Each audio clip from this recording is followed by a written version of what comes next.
Viagem na eletricidade. Ohm faz a lei.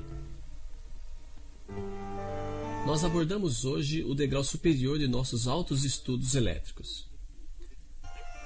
Então, resumamos as coisas para aqueles que não estavam aqui. Assim que, sobre uma fonte de tensão U, medida em volts, ligamos uma resistência R, medida em ohms. Passa uma corrente I. Ei, passa uma corrente I, eu disse. Uma corrente I medida em amperes.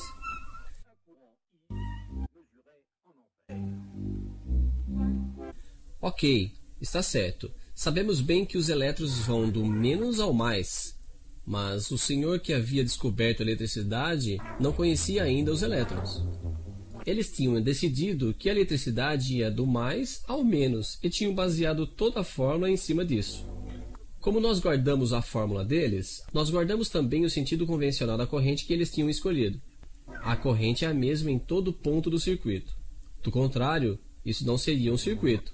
Mas essas três grandezas são excessivamente ligadas. Por exemplo, R é um fixo. Se U aumenta, I aumenta. Se U é fixo, quando R aumenta, nesse caso, I diminui. De forma que, em todo o circuito elementar, assim que um comete qualquer variação, calculamos facilmente a terceira. Isso graças a um pequeno jogo de construção, simplesmente, que nos permite encontrar todas as fórmulas que precisamos.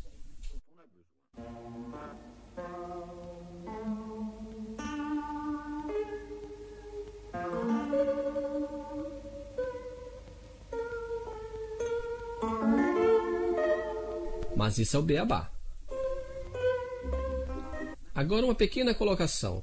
Eu tenho um aparelho a transistor que funciona a 6 volts, mas o Sr. Volta tem somente pilhas de 1,5 volts para nos propor. Mas eu sei bem que empilhando 4 pilhas no sentido correto, eu terei meus 6 volts e minhas músicas. Eu fiz o que chamamos uma ligação série. As tensões dos geradores se juntam. Se eu colocasse minhas pilhas dessa forma, nesse caso, as tensões não se juntariam. Isso é o que chamamos de ligação em paralelo ou em derivação. Série ou paralelo são os dois modos de ligar geradores em um circuito. Quanto à resistência, é exatamente igual. Há dois modos de ligá-las, em série ou paralelo. Em série, elas se juntam. Em paralelo, bem, nesse caso veremos. Duas resistências de 6 ohms, por exemplo, colocadas em séries em um circuito, dá um total de 12 ohms. E ainda sob 6 volts, passar uma corrente de meio ampere ou 500 miliamperes, se você preferir. Não vale a pena acordar o Sr. Ampere para saber disso. Por outro lado, se o Sr. Volta vier medir a tensão em nosso circuito, ele encontrará 6 volts daqui até aqui, é evidente. Mas daqui até aqui, ele encontrará somente 3 volts. E os 3 que sobram, ele encontrará daqui até aqui. Moral da história: duas resistências iguais em série dividem a tensão por 2. Isso porque nosso truque continua valendo entre os dois pontos quaisquer de qualquer circuito. E as tensões nos terminais, como as chamamos, das duas resistências iguais, percorridas pela mesma corrente, são, evidentemente, iguais.